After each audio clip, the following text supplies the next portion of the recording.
Welcome to the Everyone's a Critic movie review podcast. I'm your host, Sean Patrick. With me is our co-host, Jeff Lassiter.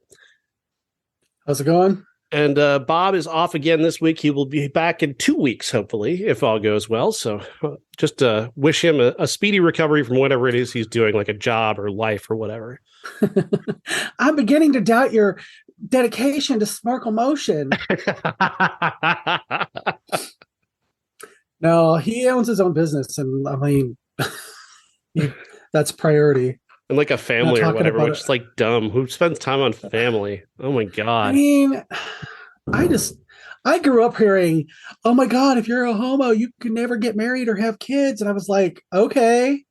And now my friends are like, you should get married and have kids. You can do that. And I'm like, no, thank you. He's like, why? Right? I love babies, just other people's babies that go home eventually to leave me alone. You know what I mean? I love kids. They taste like chicken. That's an old bit from Herman's Head, if you remember that TV show. Vaguely. That is a deep cut, though. Wow. Oh, of course. Of course, you can find us on Facebook, facebook.com, and Everyone's a Critic. On Twitter, it's Critics Pod on Twitter. Of course, I'm Podcast Sean on Twitter. Jeff? At Jeff Lassiter. Yeah, and of course, let's just follow the show, share the show. Find us on Patreon as well. We've got a Patreon bonus going up hopefully this week that is just me and Jeff talking about actually providing a full-length commentary for Friday the 13th. The plan for that is it's going to be only for patrons until the next Friday the 13th, and then we'll release it on that day. Speaking of bonuses, of course, right now on our feed, you can find the first episode of Everyone's a Critic 1993 with myself and MJ and Amy, and that is on Leprechaun. And episode 2 drops hopefully next week with Body of Evidence, which we'll talk about a little later on in this show. But right now, we want to start with the 2 new movies this week that Jeff didn't see. Good job, Jeff. Your dedication to Sparkle Motion. No, Plane stars Gerard Butler as the pilot of a plane who ends up having to save his passengers after they get struck by lightning. The plane gets struck by lightning. It goes down in some, I don't know if it's a fake island or real islands. I'm not sure who we're actually othering in this movie. The plane goes down. They get set upon by vaguely Pacific Island people, and they get taken hostage. The captain, along with another guy, has to save them. Mike Coulter is the other guy. He happens to be a prisoner who is being transported on this particular flight, and who also, of course, just as luck would have it, he's also like a former Marine or merchant Marine or whatever they call it. He's just got he's got military training, so he's going to be very valuable in this situation. They set about killing a bunch of vaguely Pacific Island people and saving the passengers. And this movie is exactly everything that you would expect of a Gerard Butler action movie. It's more competent, I think, than the Fallen movies, but that's not saying much. Gerard Butler doesn't have a lot to do, so they don't let him talk much, which is great. That's really playing to his strengths. Just have him be as physical as possible and don't have him deliver any dialogue, and you're in good shape. You're really in good shape there.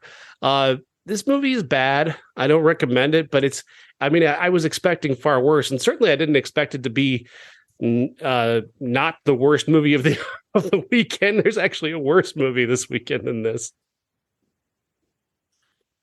So is this like Airplane Has Fallen? Something like that, yeah. Okay. Yeah, how like everything used to be Die Hard on a this thing, Die Hard on a that thing. Now everything has fallen. Plane has fallen. Literally. Yeah. It's just I'm Jordan Butler has long been like my least favorite actor. I just don't care for his particular style, and this is going back over a decade now. I mean, we're talking about when he worked with Katherine Heigl and Jennifer Aniston on like 2 of the worst romantic comedies ever made, and then came the Fallen movies, which are just abysmal. I just find them just unwatchable. And he was in a movie, I think, last year that actually was pretty good, but that was directed by Joe Carnahan, which makes a big difference. He's an amazing director. He knows what he's doing behind a camera and knows how to use tools like Gerard Butler. And he certainly is a tool to be put to use. Plane, just, it's not great. I don't recommend it. Jeff, did you have any thoughts that you wanted to share just on your interpretation of Plane? Well, considering the last 2 times I've been burned by anything Gerard Butler's in, I was just like, you know what? I will wait till it's available to stream, and then I'll talk about it. Oh, by the way, I just finally saw Plane 6 months later. There are going to be far better things to do with your time, like your taxes or cutting your toenails, whatever you do. You know, just something that's not watching this movie is probably better for you. That's it. Like I said, if you're like a hardcore action fan, fine. You know, if you don't mind seeing everything you've ever seen before in an action movie, fine. If you're just looking to have something on in the background that is vaguely action related, this is for you. Take it. This is your movie. Otherwise, it's just not anything I could possibly remotely recommend. The other movie is somehow worse.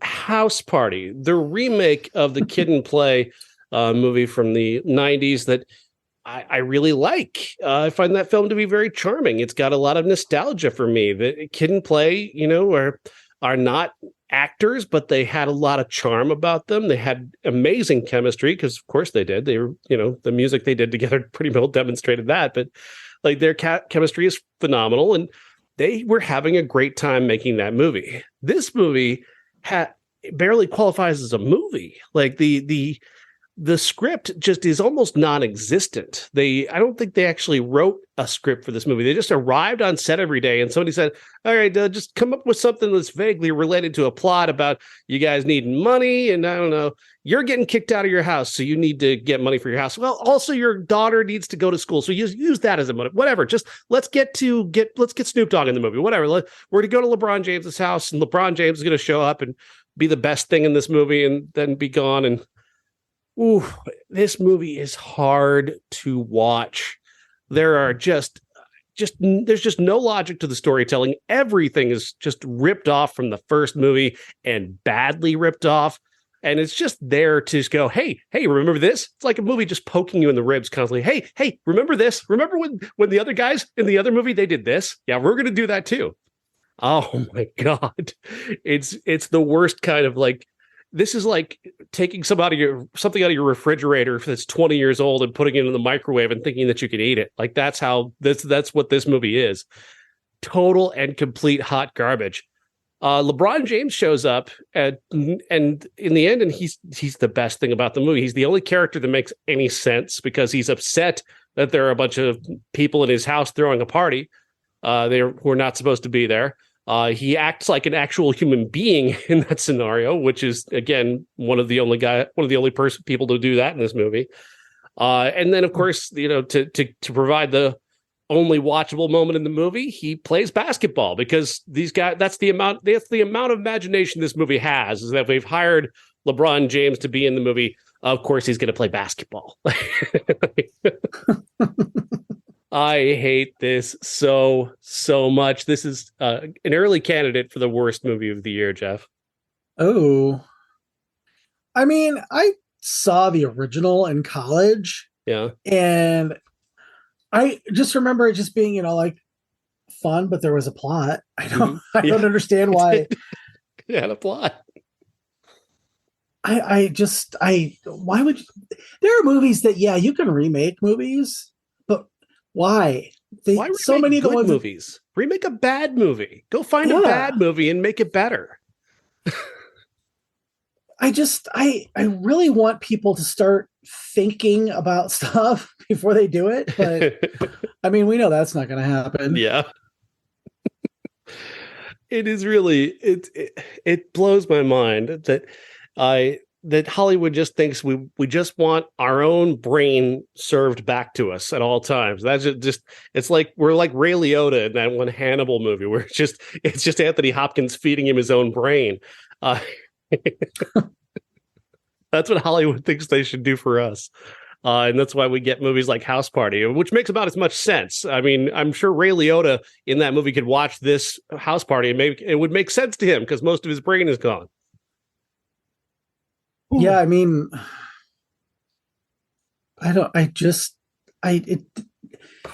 it does not sound appealing to me to watch a movie that I just kind of liked before. Mm-hmm.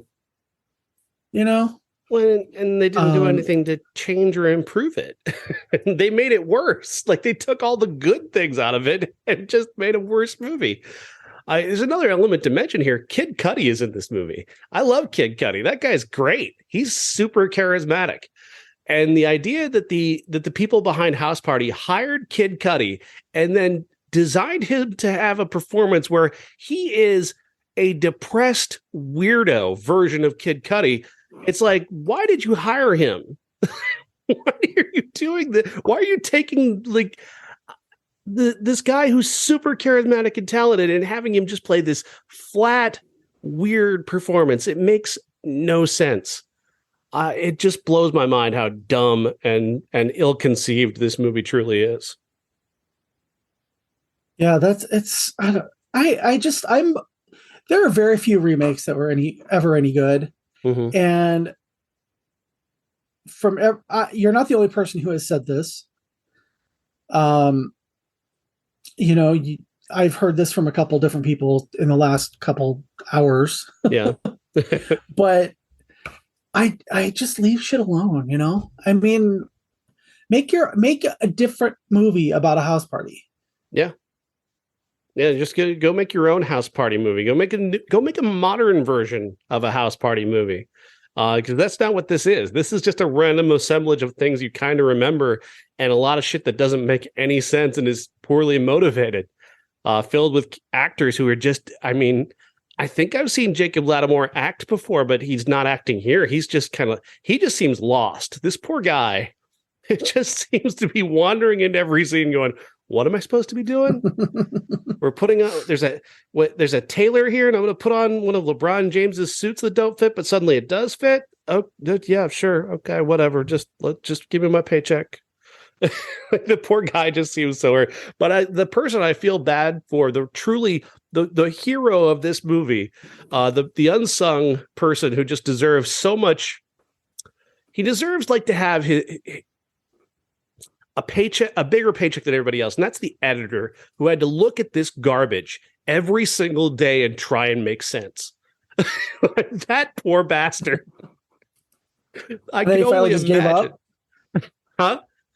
Just finally gave up and said, just edit whatever to whatever. That poor bastard just did whatever he could to try to make this make sense. It doesn't work, but I mean, you can see that he really tried. I feel for him because I can't imagine he had anything to work with. Yeah, that he managed to assemble this in a way that vaguely makes sense. I mean, that's an achievement.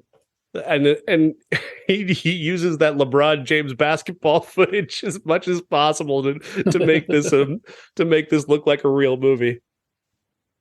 Oh, I hate it so much. All right, let's get on to the meat of this one, which is, again, we're back to really our bread and butter in this time of year. This time of year, it's horror movies. You've got to have good horror movies in January because January is that dead period where just a lot of trash is out there, and you have to sift through a lot of trash to get to something. And a couple of horror movies are making some waves this month, and we watched both of those. And we're going to start with Skinamarink. Skinamarink is a Canadian horror film that has garnered a lot of buzz, apparently, at the Toronto Film Festival last year, and kind of picked up buzz lately as it got picked up by IFC Midnight, and they're going to put it out, and they got people talking about it for whatever reason, about people talking about their experience of seeing it and saying it's one of the scariest things they've ever experienced, and that really got me excited about this movie. So the premise of the film is that there are two little kids in a house in the middle of the night. They wake up, their parents aren't there. they're catching kind of snatches of dad saying something vaguely about going to the hospital and somebody's injured. Mom is acting very weird, but that's what you might think is a plot for this movie, because realistically, there is no plot. Realistically, this movie is just a series of static camera shots staring at various different dark parts of a room. And you're left there just watching that, searching the frame, trying to find something. You're looking for something to move. You're looking for something to happen in any way. Maybe you're catching a little bit of a dialogue, like maybe there's a demon who's talking to the little kids. The kids are four. You only ever see their feet, aside from maybe a moment where you see a face. They're watching creepy little 1930s cartoons for some reason. It's supposed to be they're in the public domain. Yeah, I think that's really why a dream logic, but I can't be sure of that. I don't know. I wanted to buy in because everybody's talking about their theatrical experience of this, and I'm sure that is probably the most ideal way to watch this. It is so bizarre, though, to try and watch this film and just try and find whatever it is that everybody else is seeing, because I don't see it, man. I mean, you were angrier than I was watching this. I love horror movies. Even more than horror movies, I like movies where stuff happens. Mm-hmm. And I realize now that this was a short before they made it into a feature. Mm-hmm. However, I think I have not gone back to see the short because I was just too angry having to sit through this hour and 40 minutes. But I just kept thinking how much better this would be as a short, because nothing happens. Nothing in this movie. I mean, it's constant, just like static shots of door moldings for like literally 5 minutes at a time, mm-hmm. with nothing else. Yeah. It just like let's shoot this, and we want to pad this movie so that we can get a feature out of it. So we're going to do 5 minutes of this static shot of this door molding, and we'll put some, like grain and shit on the video and make it look like a film. And I get that. Thinking about it later, I thought, okay, I get it. It's supposed to be, just fragmented like a nightmare. Mm-hmm. But the real nightmare to me was like having to sit through it and getting a headache from the added grain on the, and the noise on the film. And mm-hmm. I thought that towards the end, when you have this demon or dream demon or whatever, saying go upstairs and all that stuff, I thought that was effective. Mm-hmm. But by then I was completely out of the movie. I cannot sit and watch something that looks like an Andy Warhol experimental film of the Empire State Building that's 24 hours long. It just, that doesn't, I really felt the length within the first 10 minutes of it, because it was just nothing happened. I think, and I don't want to take anything away from anybody's theatrical experience of this, but I think if you're watching this, I think you're part of a vibe. For one point, you're part of a vibe in a room full of people that are probably trying to achieve the same vibe, and that's kind of getting everybody on the same page is very exciting, and that group experience is obviously, I think, very exciting. I think also, though, if you're in a theater watching a movie and you're dedicating your time in that way, I think you're trying to see something. I think you're trying to make an excuse for yourself that this was worth my time, and I think that is part of why a lot of people are claiming this movie is really, really great. They're claiming to see something in this that, I mean, I don't, that a lot of other people don't see, and you and I just don't see. I really think that's got to be part of this, because I've tried very hard to see what everybody else saw in this, and it's just there's atmosphere, there's an idea, there's some intrigue in there for sure, undeniably, but in the end, it feels like we're just being taunted. It feels like the director is just screwing with us. Like, how long can I make these people sit here staring at nothing, trying to make sense of this? It feels like a taunt. It feels like game. I would love it if he came out and said, okay, you guys, I wanted to make something as pretentious as possible just to see if you guys would praise it, as some new like horror masterpiece. Yeah. Because I heard that a lot during Midsummer, because I love Midsummer, and people, you did too. Mm-hmm. But I heard a lot of people say, oh, it's pretentious garbage. I was like, let me guess, you love Skinamarink. It feels like a colossal joke on people. Yeah. And it really did. Like I talked to you before, I said it felt like an Andy Warhol 60s experimental movie where the joke was on the viewer. And he said that in the 60s, and I got the exact same feeling from this movie. Absolutely. I get that feeling a lot about this movie. The director hasn't, I don't know, I've not read much of what the director has said about this. I know that he had a YouTube channel, and the YouTube channel that he had was about getting people to submit their dreams, like write out what your dream looked like, and then he would remake that cinematically, which is a cool idea, in about 10-minute chunks. This is an entire 100-minute movie of that idea, and it's just not.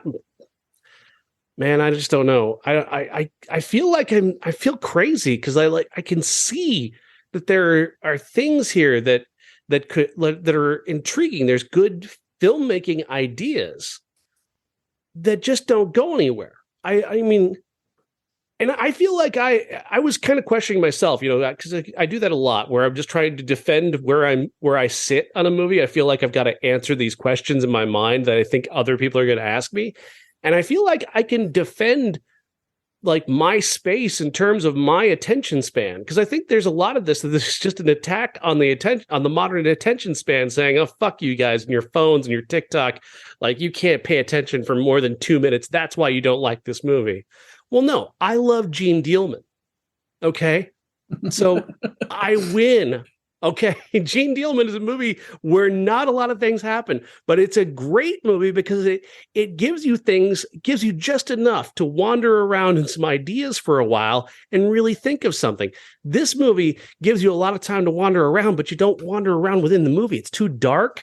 It's not nearly as thought out or composed as that film, because that film has color. And granted, they're not nearly the same movie, but the idea that a movie requires patience, I've proven that. I also love Alhazard Balthazar, which is about a donkey in the 1930s.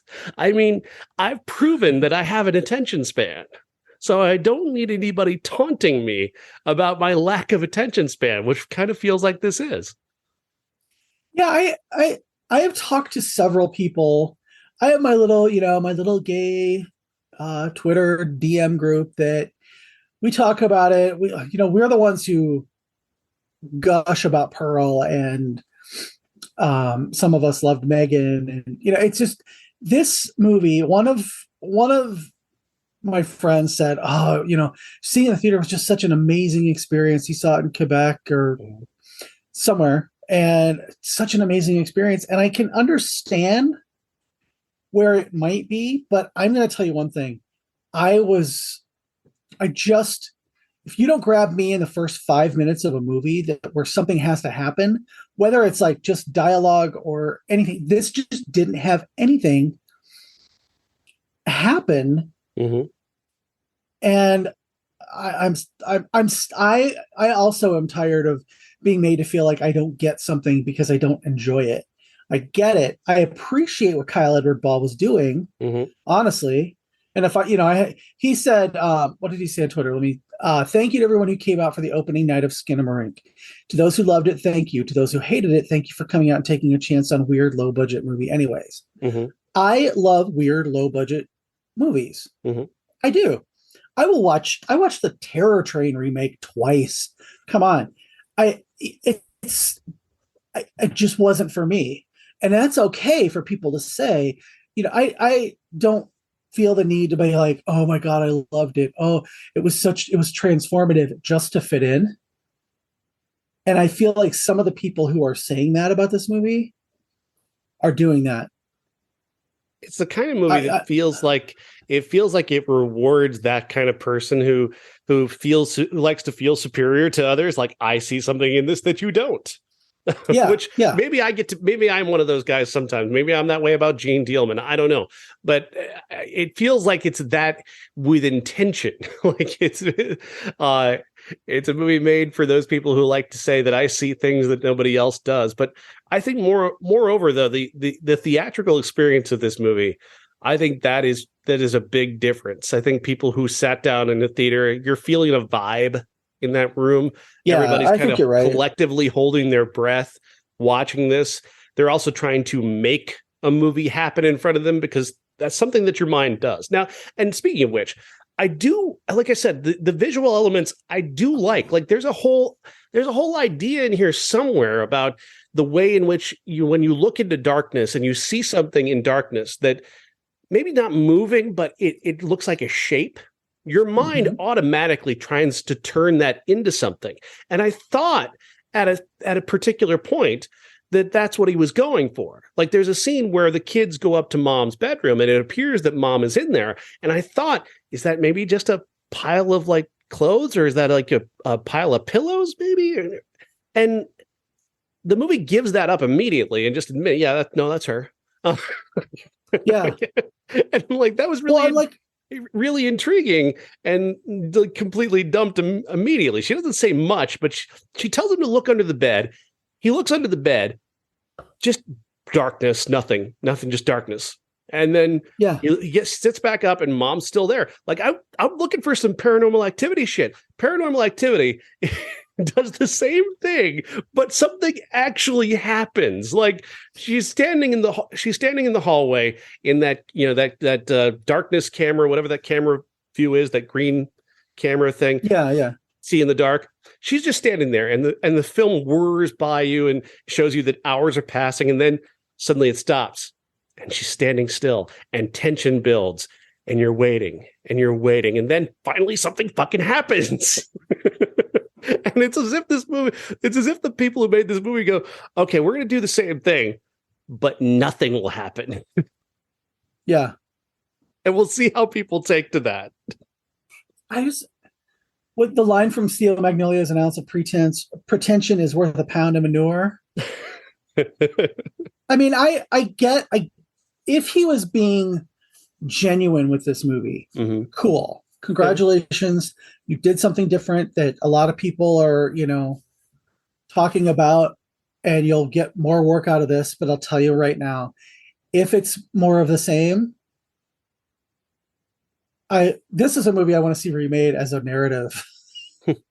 If he could do that, cool, Because I do think he's talented. I do think some of the compositions that he does, some of those camera moves, he definitely has an idea of how to build tension, but he doesn't build it to anything. Like there's no release at any point. And instead the tension sort of just peters out, like while you're waiting for it to crescendo.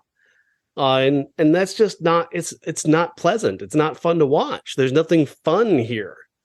Not that every horror movie has to be fun. There's a lot of unfun horror movies, but I mean, give me something to hold on to. I mean, the main thing that you get to hold on to in this movie is like all the toys are sticking to the ceiling. Yeah. But honestly, I can't tell you how this movie ended. I can't remember the ending. I was pretty checked out by then. I don't remember an ending. I have no idea how this movie ended. That's how much this movie lost me, was that I watched this movie and I don't remember how it ended. Like I could watch it again now and be surprised by the ending because I don't remember it, but I don't think anything actually happened. Yeah.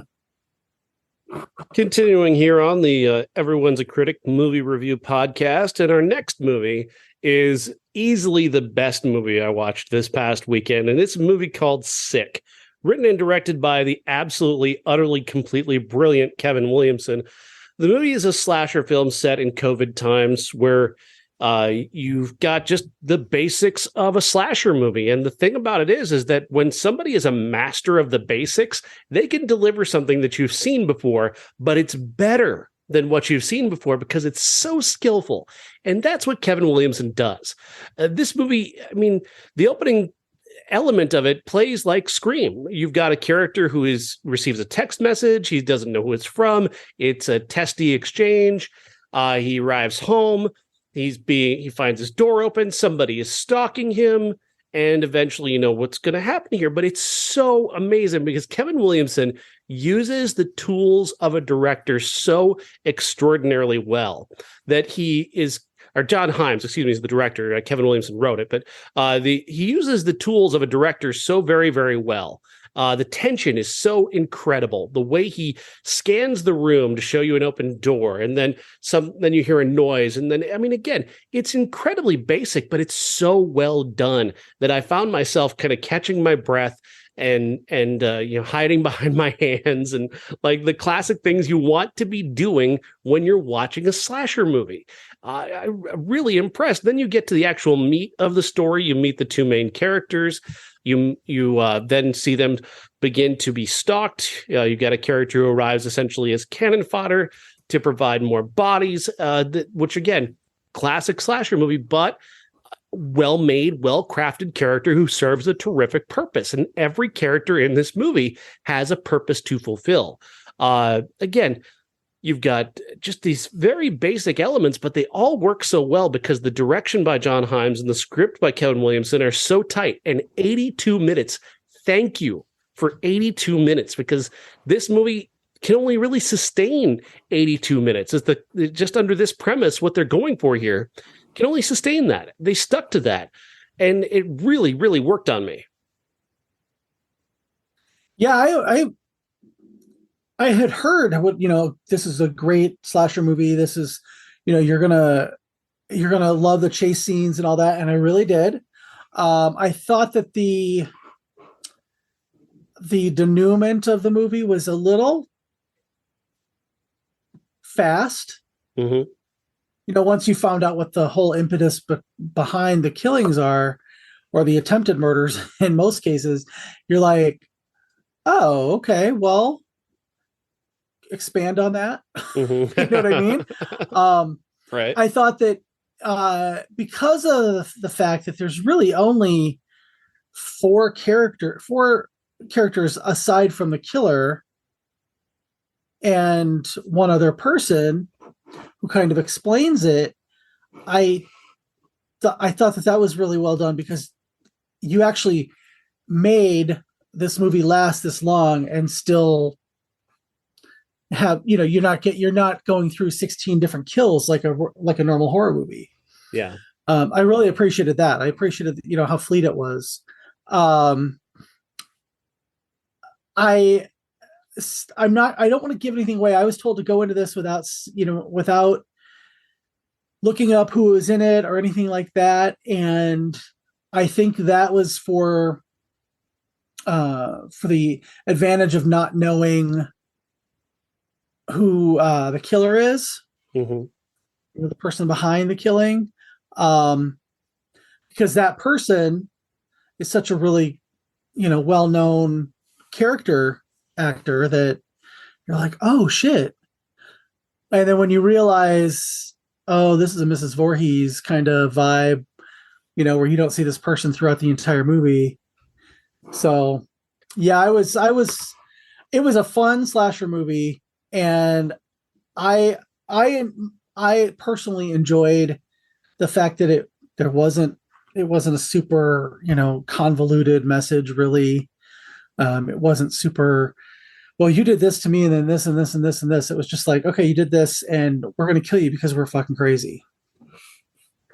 But the thing about it is, and I don't agree with the killers in any way, but they at least felt justified and could explain to you exactly why they were doing what they were doing. And I appreciated that because, this is not an unmotivated killer. I got a few quibbles here and there about, you know, things that like there's a character who survives something they probably shouldn't.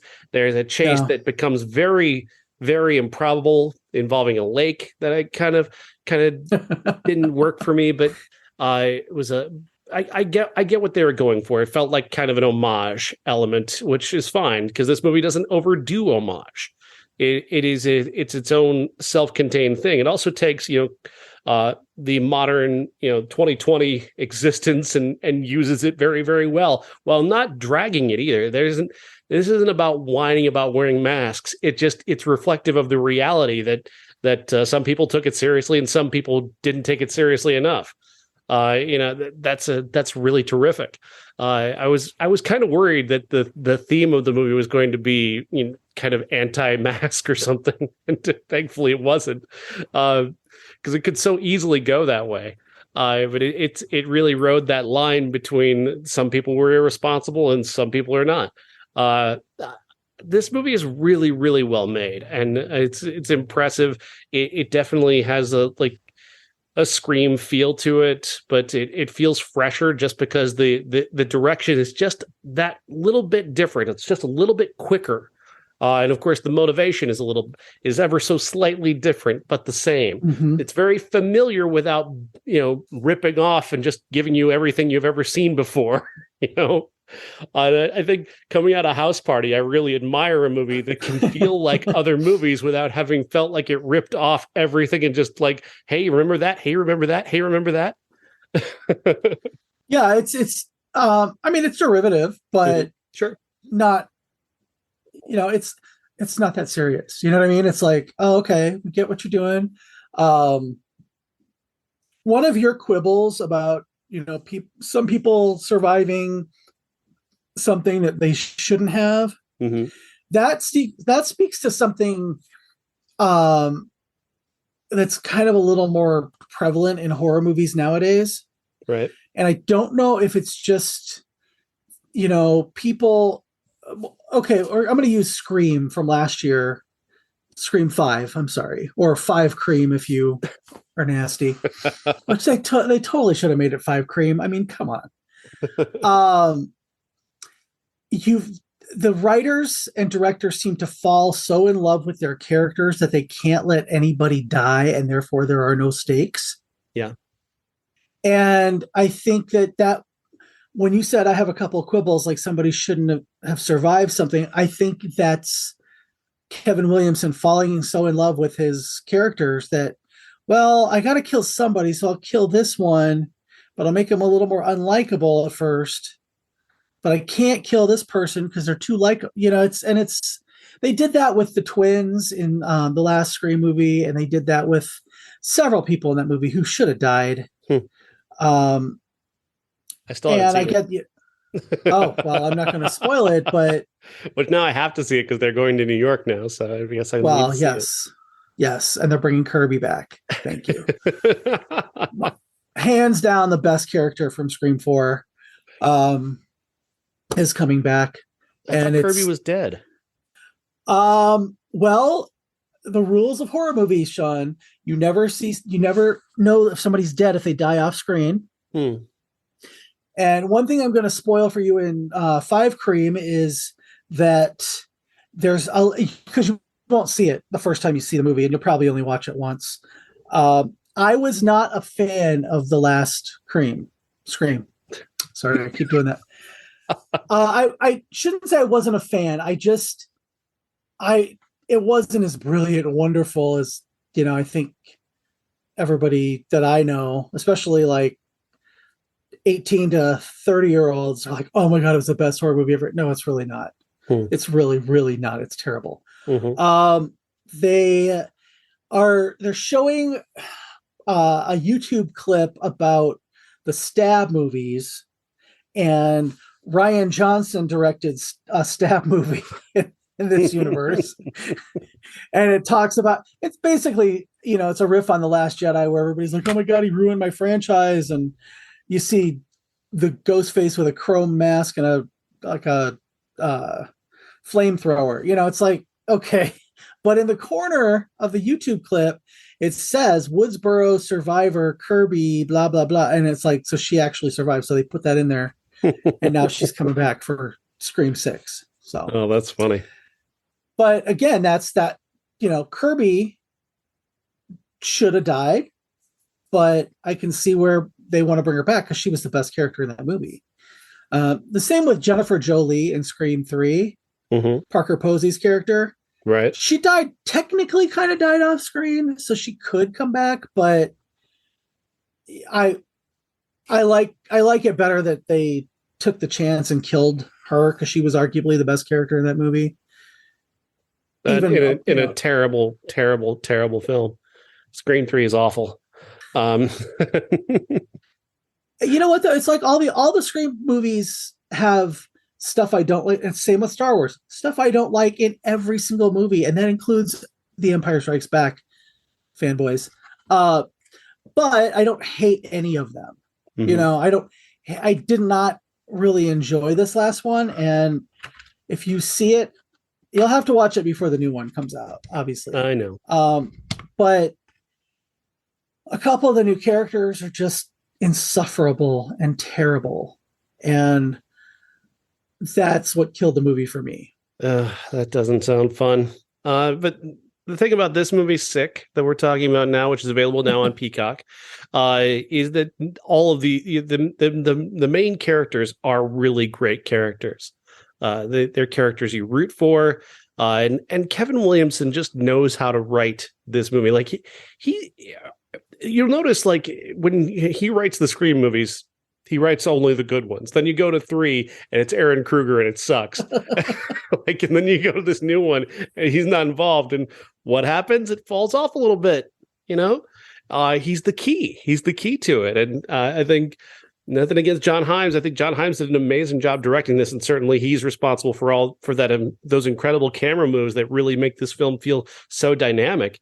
But it's about just it's about taking things and taking things that are well known and elevating them. I always talk about this when it comes to romantic comedies. Romantic comedies, they're so often very, very the same. What makes a romantic comedy that you can still do today is just finding that one element that just makes it a little bit different or a little bit better.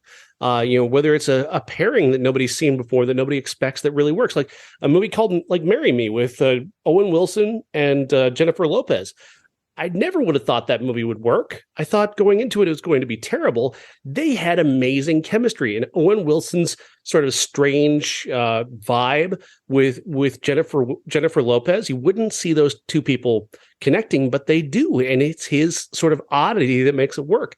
It's just that it's that touch of something that just is the difference that makes it better. And you can do that with any genre, and you're going to have to do that to make a great genre movie, is find a little something that's a little bit different, that elevates what you do. And if you're going to make a very basic slasher movie, which Sick is mostly just a basic slasher movie, find those little elements that are just make it just a touch better, like Gideon Adlon. Yeah. All right, I think everybody should watch this. Yeah. Yeah, absolutely. I completely agree. Anything else you'd like to add about Sick? I wish there'd been a mask for the killer or a costume or something. So you'd have something to draw? Well, no, the hoodie killers, they kind of, that gets a little old because there's so many of those. So yeah. But anyway, I have minor quibbles with it.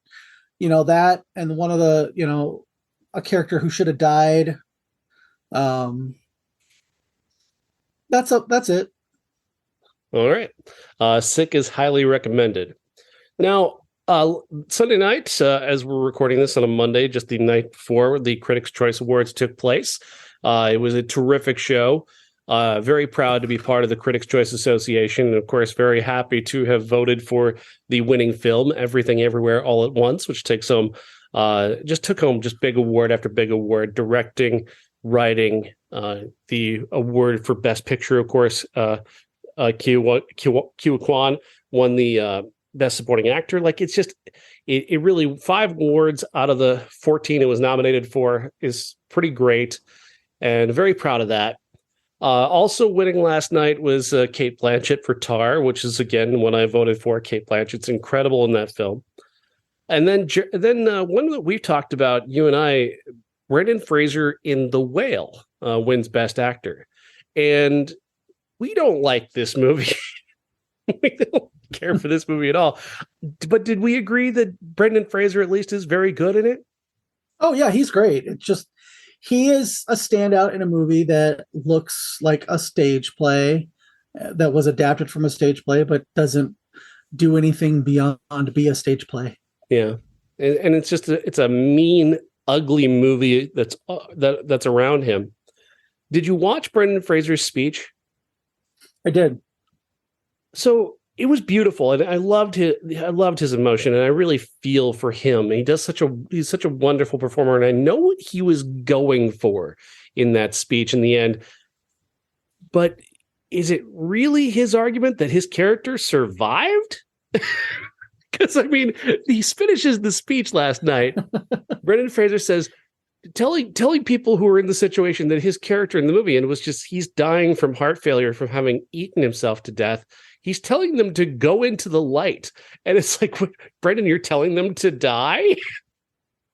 Yeah, I know I'm parsing here, and I know he was going for something like he was telling them to try and heal and find the light outside their apartment, hopefully, or something like that.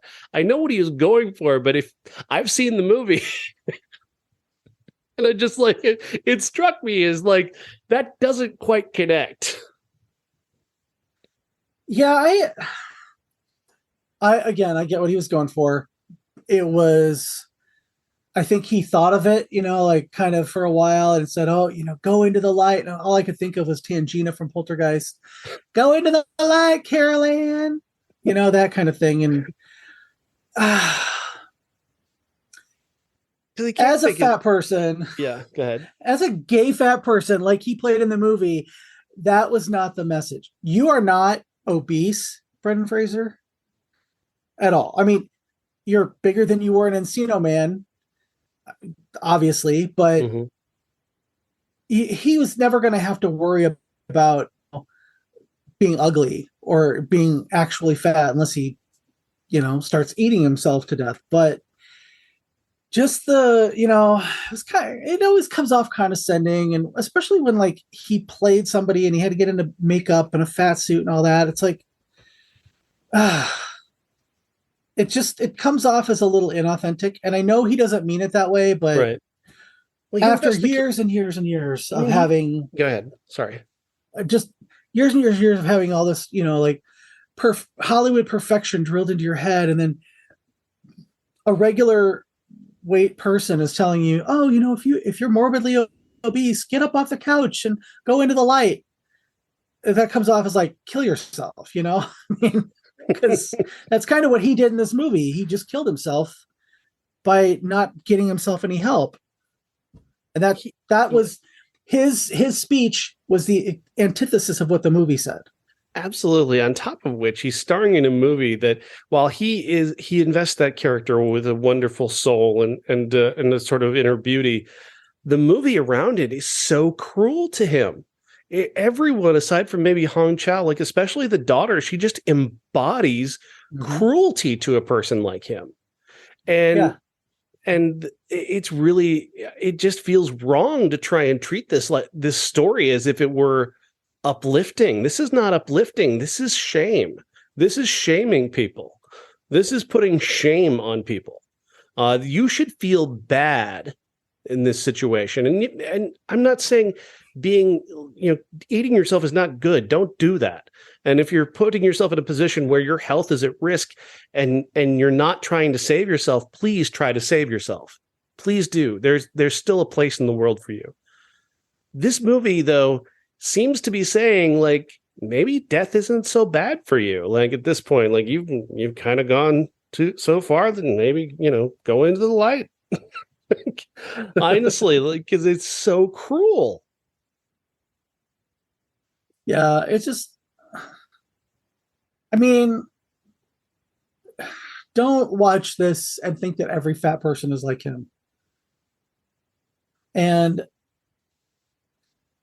I get what he did in the movie and how, he had a great performance, but I don't know. It's reductive.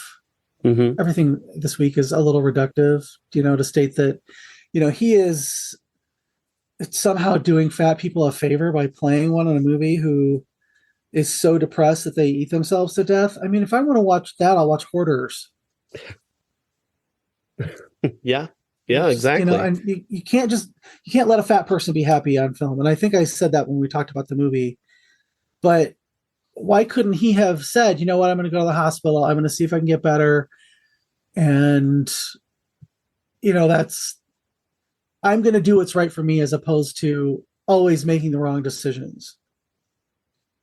So is Aronofsky's ultimate thing just fatalism? Is it just that the world is miserable and some people should be allowed to be so miserable that they just go away? Like, I mean, The Wrestler, what happens at the end of The Wrestler? He kills himself in the ring. I mean, you go to other movies like Requiem for a Dream is nonstop misery where people end up dead because of the choices that they made. And it seemed he almost makes the universe that he's creating almost makes it seem like that's probably the better option if they're dead. The mother is kind of the same way. It's like, wouldn't these characters just be better off if they were dead? I know, but then he seems to think what he's doing is uplifting. Not at all. I don't understand what he's going for if it's not a celebration of death. But clearly Brendan Fraser doesn't see it that way. Brendan Fraser in the speech even talks about how inspiring he finds Darren Aronofsky.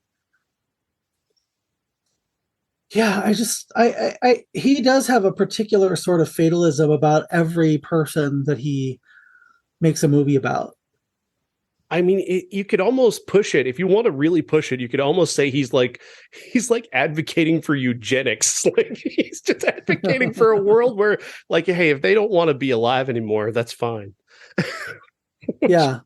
It's not a worldview that I could get behind. And unless you're a really terrible person, then I might not mind so much that you're gone. But if you're a good person, I don't want you dead. I may not know or care about you, but I care about you, I guess, in theory, but I don't want you to die. Darren Aronofsky seems to think that you reach a particular point in a particular life, like, nah, just fuck them. They're better off. Let them die. Randy the Ram, get him in the ring, let him kill himself. That's what he wants to do. Whatever. I don't know. It's really interesting. It was he's so emotional in the speech, and it's hard not to be. I was moved. I choked up listening to the speech. It caught me there at the end, like wondering if he understood the movie that he was making, because it's like that is not what happened. Going into the light is dead. It's not inspiring. It's dead. He dies. Spoiler alert. No, he floated. He was magic. He was a magical obese person. He grew wings and lived happily ever after with getting to see his daughter. Who continued. She lightened his heart so much that he just floated from now on. She continued to be cruel to him, made jokes about his fat flying. You're too fat to fly. Sorry, that's an old Margaret Cho joke. Oh, okay. Yeah, I loved the Critics' Choice Awards. Be sure to check out all the clips. Critics' Choice on Twitter, at Critics' Choice on Twitter. You can watch all the clips and see the wonderful behind-the-scenes photos, the lovely moments where the actors are having a moment to talk with each other and congratulate each other. It's wonderful to be part of the Critics' Choice Association, and I just can't thank them enough for allowing me to be part of it. All right, moving on to our, I'm gonna put this in air quotes, classic, because Jeff didn't watch the actual classic. It's Body of Evidence. So, Body of Evidence is also the subject of the next episode of our Everyone's a Critic spinoff podcast, Everyone's a Critic 1993, with myself, Amy, and MJ. But it just so happens that alongside being a horror movie expert, Jeff, you are a Madonna expert. So give us your take on Body of Evidence. This movie, I defended so much when it came out. So much. And I watched it not too long ago. It was just like I couldn't even pay attention to it. It's so bad. Madonna plays a woman, Rebecca Clarkson, who is accused of murder because she fucked an old man to death. She's as dangerous as any gun or knife. Yes, she is the weapon. She's got a magic killer pussy. Well, I mean, I have heard that before about her. She allegedly fucked him to death because he was handcuffed, and they found a video, and so she's going to go on trial and be charged with murder. And Willem Dafoe plays her defense attorney, who she has I guess, steamy affair with. A very sweaty affair. Definitely kinky. I don't know if it's very sexy, unless you are really into Madonna and candle wax. But okay. So first things first, this movie has a great cast, with the exception of Madonna. Willem Dafoe, Joe Mantegna, Julianne Moore, Anne Archer, great actors. Mm-hmm. In this absolute execrable piece of shit of a movie,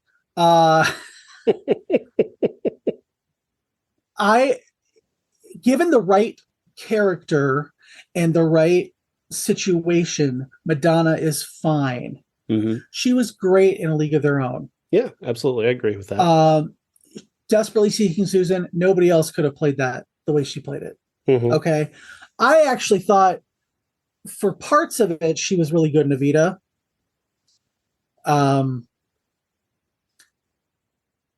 That's a qualified, really good. Uh-huh. But this was during her, let's push every boundary and envelope that we can possibly push just to see what we can get away with. And I'm going to tell you, and I completely agree with her attitude about, look, sex isn't dirty, sex isn't bad. And if I've got to be the one who's going to blaze the trail, so to speak, get us over that next hump as far, sorry, no pun intended. Push the boundaries and stuff. That's great. I fully applaud her for that. I thought that the sex book was great, and it was very funny. I thought, her video for Human Nature after all of that came out was definitely telling. I'm not, let's talk about sex, and I can't talk about it because you'll think I'm a whore and all that. Right. The backlash that she got, but this, when she's trying to act it, it's just, whew. Wow. And again, Madonna defender, but I couldn't sit through this whole movie again. I don't even remember if I sat to the end, having had seen it, a few times in the 90s, but man, she brings everybody down in this movie. She's so bad. She's so bad. And I could justify some of it, like her look, her look, and the demeanor, this very boring demeanor. If you wanted to explain it as she's trying to fool the jury into thinking she's boring, I could buy that, but there's never any indication that that's what's happening. The movie doesn't make that plain, because the movie is so focused on just the fucking and just making this about fucking that it doesn't take a moment to try and care about this plot. I mean, this is basically a porno film that is interrupted by the worst episode of Law and Order ever. It's just all the choices are bad. Every choice in this movie is bad.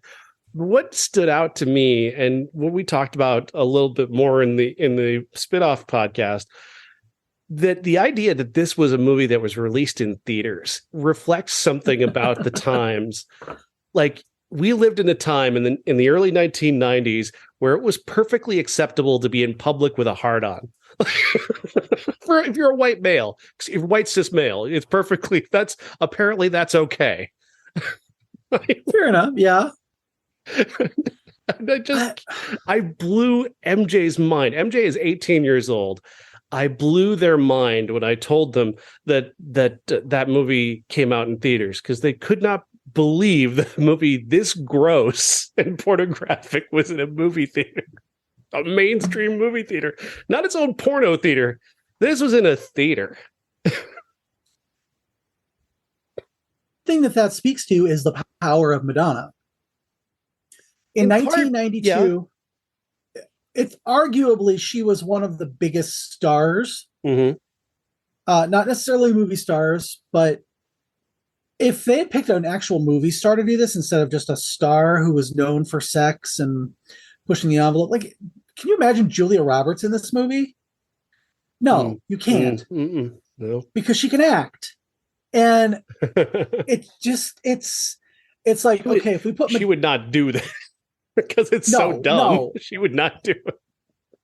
But this was a Sharon Stone Basic Instinct kind of thriller that wasn't particularly thrilling. I'm sorry, but Willem Dafoe personally is so repulsive physically that, I mean, you gotta wonder why she would just want to fuck this guy like away. It's the plot. She needs to get him into a compromised position, I guess. But why him? Yeah. Oh, God, cast Alec Baldwin. He was big at this time. It would have been perfect for it. He really, I mean, he's sexy. Willem Dafoe is not sexy, and arguably never has been sexy.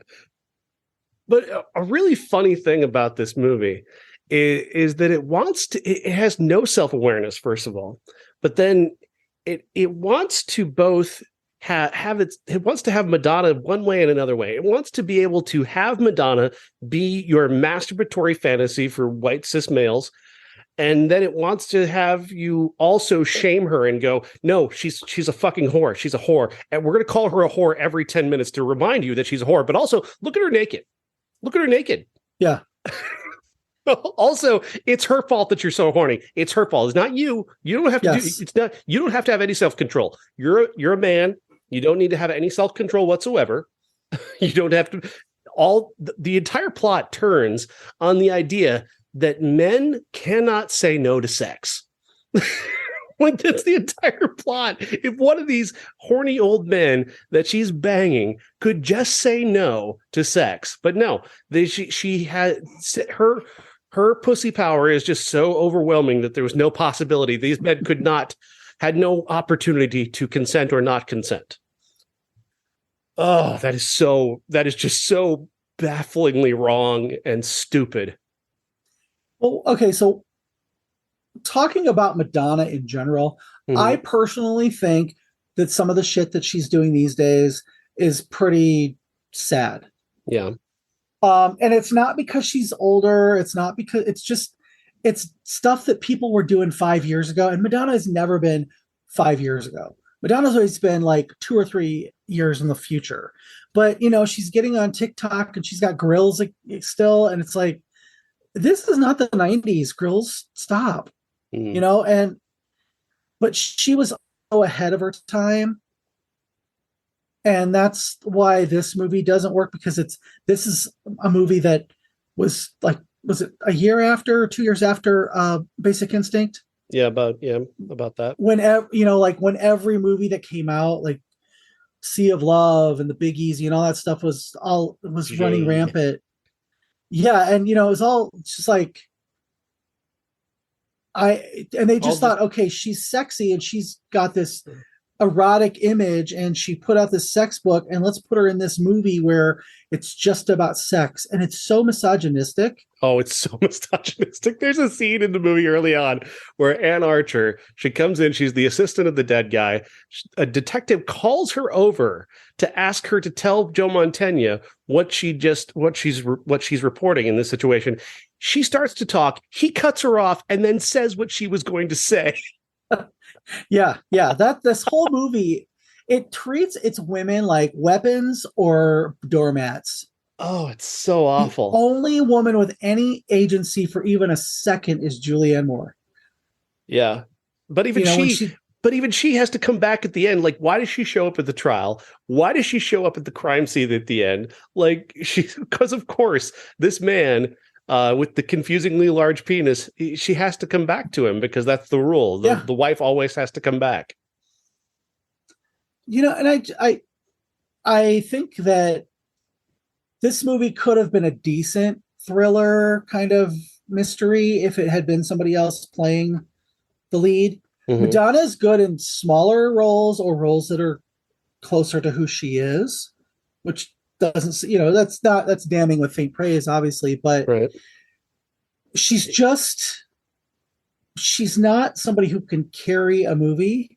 Right. She also needs a very strong director. She needs somebody with a strong hand to get out of her what they need out of her, as opposed to her. Yeah. I don't think Yuli Edel probably gave her any direction. I think he was just there. He's such a creep.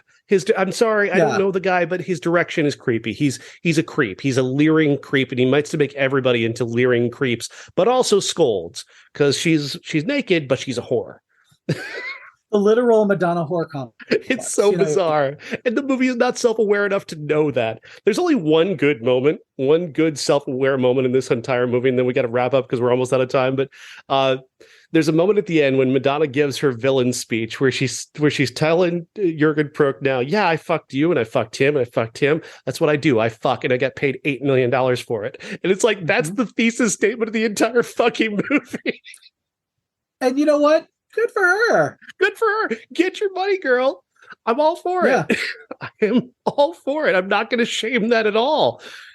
Fuck whoever you want to fuck as long as it's consenting and you're not hurting anybody. Have the sex that you want to have.